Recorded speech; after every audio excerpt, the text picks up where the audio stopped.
Aku segera mengerem mendadak. Dengan bola mata membulat, aku beralih memandang wajah ibu.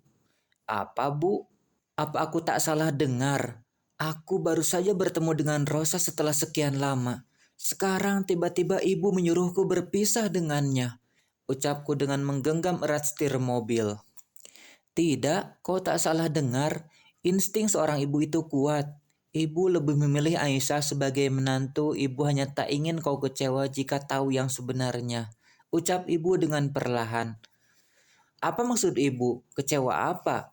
Tahu apa? Aku tak mengerti. Aku semakin bingung dengan apa yang diucapkan ibu. Bukankah dulu dia juga sangat menyayangi Rosa? Mengapa sekarang ia sangat membencinya? Ibu hanya diam, tak menjawab semua pertanyaanku. Mobil kulajukan kembali. Selama perjalanan pulang, kami saling diam, tak ada obrolan sama sekali sampai tiba di rumah. Ibu segera turun dari mobil dan bergegas masuk ke dalam rumah. Ia melewati Rosa yang sejak tadi berdiri di depan pintu menyambut kami pulang. Mas, ibumu kenapa? Sikapnya berubah semenjak kedatanganku. Apakah dia sudah tak menerimaku lagi sebagai menantu? Raut wajah Rosa berubah sedih. Diam-diam ku memandangi wajahnya yang sudah 5 tahun ini menghilang dari pandanganku. Namun wajah Aisyah selalu saja terlintas begitu saja saat aku memandang wajah Rosa. Aku tak tahu perasaan apa ini. Apakah aku masih mencintai keduanya? Namun aku harus memilih. Aku tak mungkin berpoligami. Aku takut tak adil di antara keduanya. Mas, mengapa memandangku seperti itu? Apa wajahku sudah tak cantik lagi ya? Apakah aku sudah terlihat tua? Rosa meraba-raba wajahnya. Tingkahnya yang manja membuatku semakin gemas kepadanya. Rosa berparas cantik. Tubuhnya tinggi gemulai, berkulit putih mulus dan rambut hitam panjang bergelombang. Sedangkan Aisyah bertubuh mungil berkulit kuning langsat sekilas mirip Rosa. Hanya saja mata Aisyah lebih sipit dari Rosa. Yang membedakan keduanya hanya pada hijab saja. Daya tarik Aisyah ada pada hijabnya, sedangkan Rosa ada pada rambutnya. Tidak sayang, kau masih cantik seperti dulu, ucapku tersenyum dengan mencubit kedua pipinya. Kemudian Rosa bergelayut manja di bahu tanganku, andaikan saja Aisyah bisa semanis ini. Cepat ceraikan Rosa, jemput Aisyah pulang. Ibu selalu mendesakku untuk melakukan hal yang sulit aku lakukan. Apa maksud ucapan ibu? Siapa Aisyah? Apa Mas Akmal sudah menikah lagi? Rosa yang tak sengaja mendengar ucapan ibu kemudian menangis terisak. Belum sempat aku memberitahunya, ia sudah tahu terlebih dahulu dari mulut ibu. Iya, Akmal sudah menikah lagi dengan wanita yang lebih baik darimu. Namanya Aisyah, wanita soleha yang baik juga setia, tidak sepertimu yang tukang selingkuh. Aku tersentak. Mengapa ibu berbicara seperti itu? Rosa selingkuh. Rasanya tidak mungkin. Apa yang ibu bicarakan? Aku tak mengerti. Ucap Rosa dengan wajah polosnya. Tak usah pura-pura, hapus air mata buayamu itu. Ibu sudah tahu semua kebusukanmu itu. Sekarang ibu tanya, kemana saja kamu selama 5 tahun ini? Seandainya kamu masih hidup, harusnya kamu pulang ke rumah, bukan malah menghilang.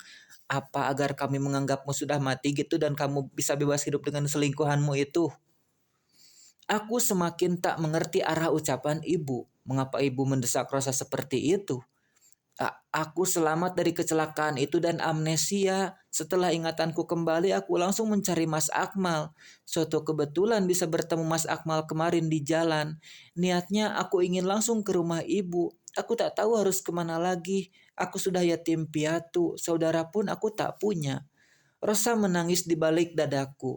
Aku sungguh tak tega melihat keadaan Rosa saat ini.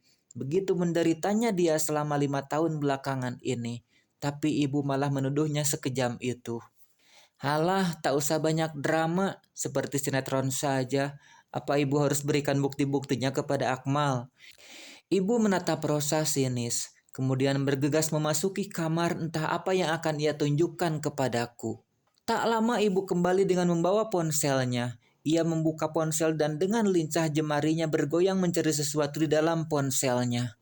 Rosa meremas bajuku erat. Tubuhnya bergetar, keseimbangannya mulai goyah. Ini silahkan lihat sendiri. Ibu memberikan ponselnya kepadaku. Terlihat wajah Rosa semakin pucat. Apakah ia takut akan gertakan ibu? Baru saja aku akan meraihnya tiba-tiba. Aduh, kepalaku pusing, Mas. Rosa memegangi kepalanya. Terlihat tubuhnya kehilangan keseimbangan. Tangannya tak sengaja menyenggol ponsel yang berada di tangan ibu. Rosa beserta ponsel jatuh bersamaan. Untunglah aku berhasil menangkap tubuh Rosa. Sayangnya ponsel itu tak bisa aku selamatkan dan jatuh membentur lantai hingga hancur berkeping-keping. Ponselku, ibu berteriak melihat ponselnya telah hancur berantakan. Maafkan aku, Bu. Biar ponsel ibu yang rusak nanti aku ganti. Aku segera mengangkat Rosa dan membaringkannya di sofa. Menantuku sayang, jangan mati lagi dong. Biar ponsel ibu saja yang mati tapi kamu jangan. Kamu sudah berhasil menghancurkan bukti-bukti kejahatanmu itu. Jadi ibu mengaku kalah, ucap ibu dengan wajah memelas. Apa sih yang diucapkan ibu? Ada persaingan apa antara mereka berdua? 5 tahun tak bertemu, mengapa akhirnya seperti ini? Beberapa saat kemudian Rosa sadar kembali. Aduh, kepalaku masih sakit, Mas, ucap Rosa yang perlahan mencoba untuk bangun dan duduk. Sudah hidup lagi ternyata. Hebat ya, punya stok nyawa banyak. Sudah aktingnya. Ibu juga tadi sedang berakting loh. Tak kalah dong hebatnya dengan aktingmu. Ibu berdiri di hadapan Rosa dengan memamerkan ponsel di tangannya. Ponsel ibu tidak rusak? Tanya Rosa gugup. Ponsel ibu rusak kok, tapi bohong. Hahaha. Ibu tertawa jahat kepada Rosa. Ibu sudah tahu kalau ini akan terjadi, jadi ibu sudah waspada. Ponsel yang hancur tadi sebelumnya sudah ibu tukar dengan ponsel rusak. Inilah ponsel yang asli milik ibu, ucap ibu penuh kemenangan. Mas, kita pergi saja yuk dari rumah ini. Sepertinya ibu sudah tak menyukaiku lagi. Dia tega memfitnahku seperti ini. Rosa menarik tanganku untuk segera pergi dari rumah ini. Bukan fitnah ya, tapi nyata dan ada buktinya. Ibu selalu membaliki semua ucapan kepada Rosa. Seketika hatiku mulai memanas. Tak jelas apa yang dipermasalahkan mereka, tiba-tiba saja saling serang. Sudah Bu, cukup. Fitnah apa yang ibu lakukan kepada Rosa? Bukti apa yang ibu maksud? Lihat Rosa menjadi seperti ini karena ibu. Aku akan bawa Rosa pulang ke rumahku. Aku memapah Rosa dan segera pergi dari hadapan ibu. Tunggu, kamu tak mau melihat bukti-bukti ini dulu, Nak? Tanya ibu dengan memberikan ponsel kepadaku lagi. Tidak, Bu, aku percaya Rosa. Aku tak akan percaya sebelum melihatnya langsung dengan mata kepalaku sendiri. Ucapku untuk tidak memperkeruh suasana. Baik, Akmal, jika kamu tak mendengarkan ucapan ibu, suatu saat kamu pasti akan menyesal. Camkan itu. Dan untukmu wanita ular berkepala dua, ingat, ibu akan selalu mengawasimu sekalipun jauh, tapi mata ibu ada di mana-mana. Ibu berteriak di belakangku, namun aku terus saja berjalan tak menghiraukan perkataan ibu. Kali ini ibu sudah keterlaluan, takkan kubiarkan ibu mencampuri urusan rumah tanggaku untuk yang kedua kalinya. Kami menaiki mobil dan kulajukan mobil dengan segera. Aku akan membawa Rosa tinggal bersamaku di kota. Rumahku bersama Aisyah akan menjadi rumahnya juga. Sesampainya di rumah, Rosa terlihat sangat bahagia. Ia memuji kesuksesanku sekarang. Karena dulu saat bersamanya kami belum memiliki rumah dan masih tinggal bersama ibu. Mas, rumahmu berantakan sekali. Kemana istri keduamu itu? Tanya Rosa dengan melihat-lihat semua isi rumah. Oh, kami sedang pisah ranjang. Kamu punya anak dari dia? Iya, anakku sudah 2. Sekarang Aisyah sedang hamil anak ketiga kembar. Setelah anak itu lahir, sepertinya kami akan berpisah. Loh, mengapa, Mas? Sepertinya ia tak bahagia bersamaku. Sabar ya, Mas. Sekarang kan sudah ada aku di sini. Ucap Rosa sambil berayun manja di bahuku. Iya, aku minta maaf ya, andai aku tahu kamu masih hidup. Mungkin aku takkan mau menikah lagi. Sudahlah Mas, yang penting sekarang kita sudah bersama kembali. Rosa mendekap erat tubuhku. Ia selalu saja bisa mengerti apa mauku. Aku menggendongnya masuk ke kamar. Sudah lama sekali aku tak merasakan kehangatan belayannya. Baru saja kami akan memadu kasih, terdengar suara pintu diketuk dari luar dan menggagalkan aksi kami. Tunggu sebentar ya sayang, aku buka pintu dulu. Oke. Aku bergegas membuka pintu untuk mengetahui siapa yang datang ke rumahku. Saat pintu terbuka, alangkah terkejutnya aku ketika melihat sosok seseorang yang sedang berdiri di balik pintu itu. Orang itu ternyata Aisyah. Ia kembali pulang. Bagaimana kalau dia tahu ada wanita lain di rumah ini? Harus dimulai dari mana aku menjelaskannya? Aisyah, kamu pulang sayang? Di mana anak-anak? Aku menggenggam tangan Aisyah antara senang, sedih, bingung, semua perasaan bercampur aduk menjadi satu. Aisyah tak menjawab pertanyaanku. Ia memilih langsung masuk ke dalam rumah. Aku panik karena di dalam kamar ada Rosa yang sedang menungguku. Aisyah, ada yang ingin aku katakan. Mari kita bicarakan dahulu. Aku berusaha memberitahu hal yang sebenarnya. Jangan sampai Aisyah salah paham. Aku tak mau ia menuduhku selingkuh.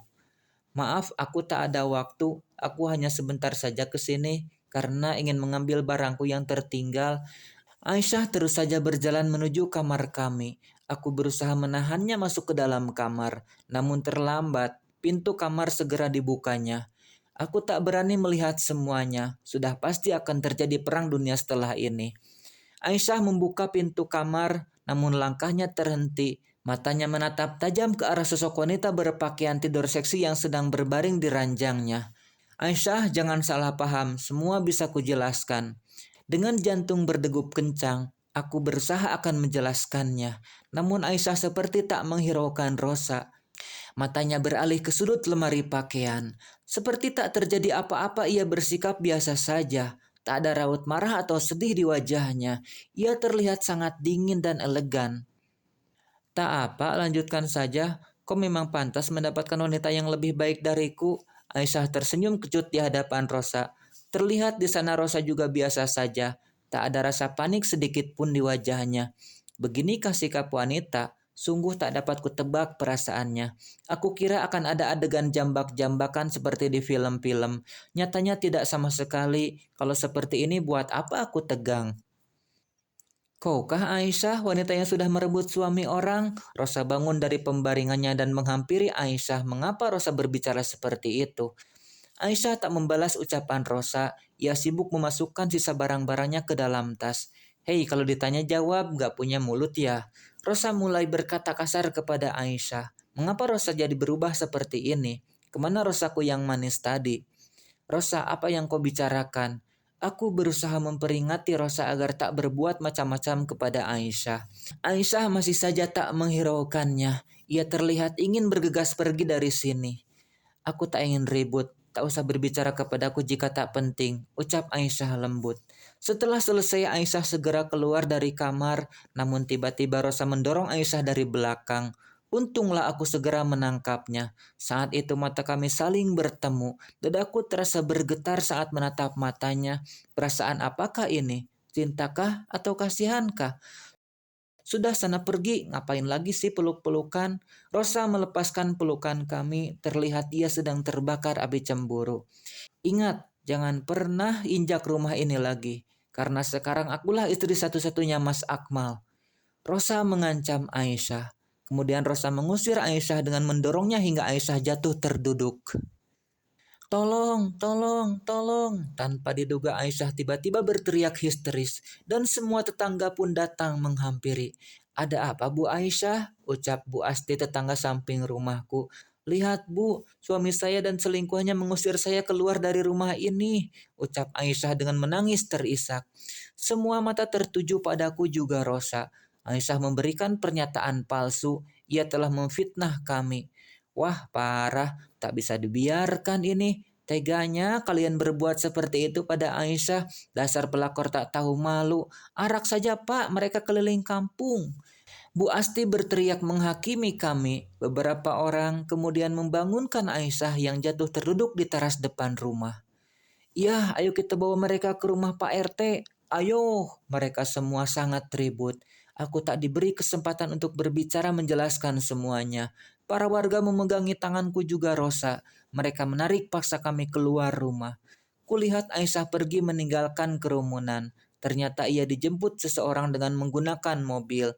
Ia memasuki mobil yang di dalamnya terdapat seorang pria. Sebelum menutup pintu mobil, Aisyah tersenyum menyeringai menatapku. Mengapa Aisyah kini pandai bersandiwara? Dengan kejamnya ia menjebakku. Lalu siapakah pria yang bersamanya itu?